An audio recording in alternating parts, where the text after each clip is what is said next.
ឥឡូវនេះយើងមកធ្វើដំណើរចេញពីប្រាសាទអង្គរវត្តទៅកន្លែងទី2បន្តដំណើរឆ្ពោះទៅទិសខាងកើតប្រមាណជា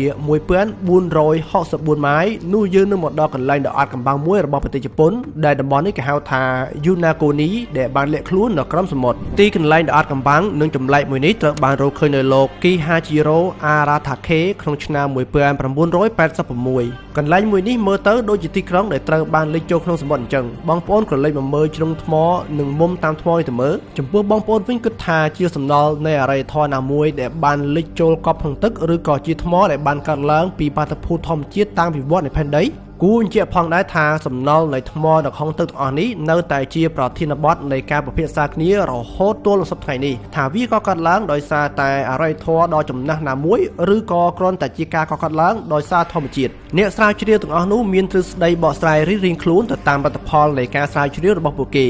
ហើយសូមបញ្ជាក់បងប្អូននៅត្រង់ចំណុចនេះថាវាត្រូវបានគេប៉ាន់ប្រមាណថាមានអាយុកាលជាង 10000 ឆ្នាំមកហើយយើងមកកន្លែងទី3ដោយធ្វើដំណើរ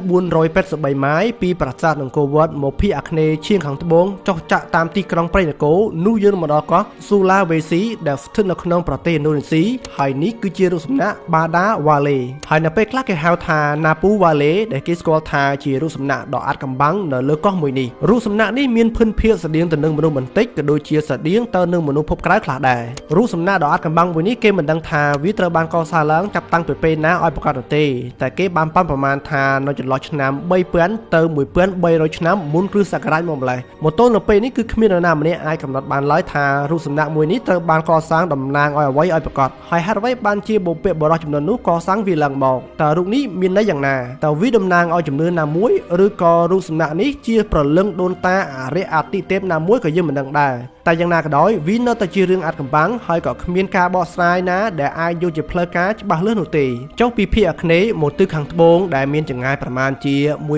1489ម៉ាយពីប្រទេសឥណ្ឌូនេស៊ីដដែលនេះយើងនឹងមកដល់តំបន់ខ្ពង់រាបឌីអាងឬឌៀងនៅលើកោះជ្វាតំបន់នេះជាតំបន់វប្បធម៌ប្រវត្តិសាស្ត្រដ៏សំខាន់គ្មានពីររបស់ប្រទេសឥណ្ឌូនេស៊ីត្បិតថាអរិយធម៌និងសំណង់ស្ថាបត្យកម្មរបស់ខ្លួនគឺស្ថិតនៅទីនេះឯងហើយពួកយើងក៏បានជឿជាក់ថាសម្រាប់បងប្អូនយើងណាដែលបានសិក្សាពីប្រវត្តិសាស្ត្រខ្មែរយ៉ាងហោចណាស់ក៏បានឮពីកោះជ្វាម្ដងផងដែរព្រោះថារវាងកោះជ្វានិងប្រវត្តិសាស្ត្រខ្មែរគឺមានទំនាក់ទំនងជាមួយនឹងគ្នាយ៉ាងស្អិតរមួតអូខេពាក្យថាឌៀងគឺបានคล้ายមកពីភាសាជ្វាបុរាណឌីហៀងដែលមានន័យថាទីលំនៅរបស់ព្រះតំបន់នេះមានសំណង់ស្ថាបត្យកម្មបុរាណជាច្រើននៅទីនេះដែលស្តៀងគ្នាទៅនឹងទីក្រុងអង្គររបស់អាណាចក្រខ្មែរយើងផងដែរដែលមានប្រាង្គប្រាសាទពាសពេញអាណាចក្រហើយនេះជាអតីតកាលមជ្ឈមណ្ឌលនៃព្រហ្មញ្ញសាសនាអំឡុងពេលនៃអាណាចក្រមេដានឬម៉ាតារាមនៅចំកណ្ដាលនៃកោះជ្វាអំឡុងសតវត្សទី8ទៅសតវត្សទី9នៃគ្រិស្តសករាជប្រជុំប្រាសាទឌៀងទាំងនេះគឺត្រូវបានកសាងឡើងដើម្បីឧទ្ទិសដល់ព្រះសិវៈហើយតំបន់នេះតម្លៃគេជឿថាមានសំណង់ប្រាសាទរហូតដល់